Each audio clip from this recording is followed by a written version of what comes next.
Hello friends, আজকে আমি এমন একটা রেসিপি নিয়ে এসেছি যেটা গরমকালে করে খেলে খুব ভালো লাগবে আর খুব সহজেই আপনারা বাড়িতে বানাতে পারবেন। আসুন দেখুন, আমার রেসিপিটার নাম সর্বং মঙ্গল।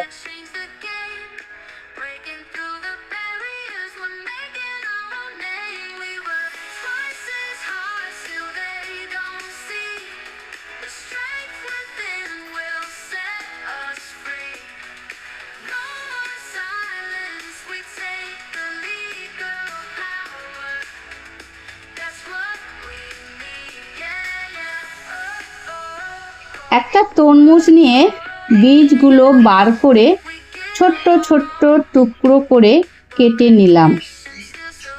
এই যে এইভাবে আস্তে আস্তে টুকরোগুলো করে কেটে নিতে হবে।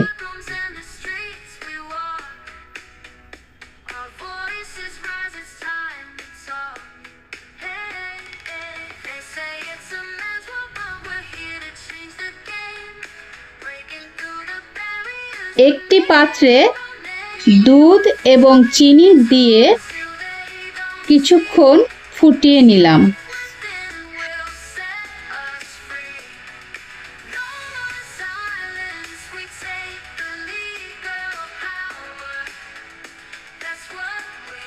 জাল দেওয়া দুধটা ছোট ছোট কাটা তরমুজের টুকরোগুলোর ওপর ঢেলে দেব। এবার পরিমাণ মতন রোজ সিরাপ দিয়ে দেব, এতে সুন্দর কালার এবং রোজের ফ্লেভার আসবে।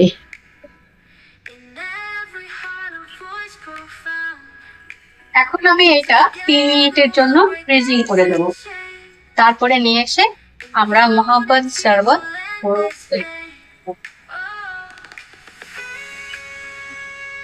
আমি এটা ফ্রিজ থেকে বার করে নিয়ে এসেছি। গার্নিশের জন্য কিছু তরমুজের টুকরো নিলাম।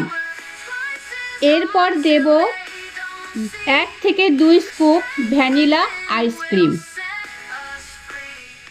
এবার ফ্রিজ থেকে বের করা শরবতটা আস্তে আস্তে গ্লাসে ঢেলে দেব।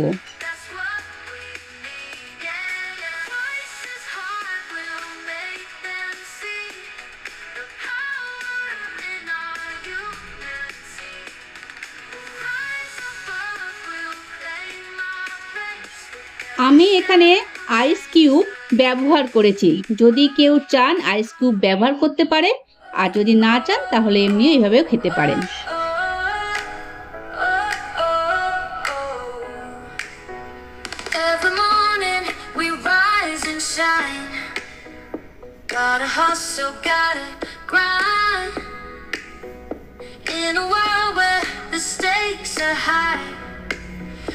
তৈরি হয়ে গেছে শরবত মোহাম্মদ।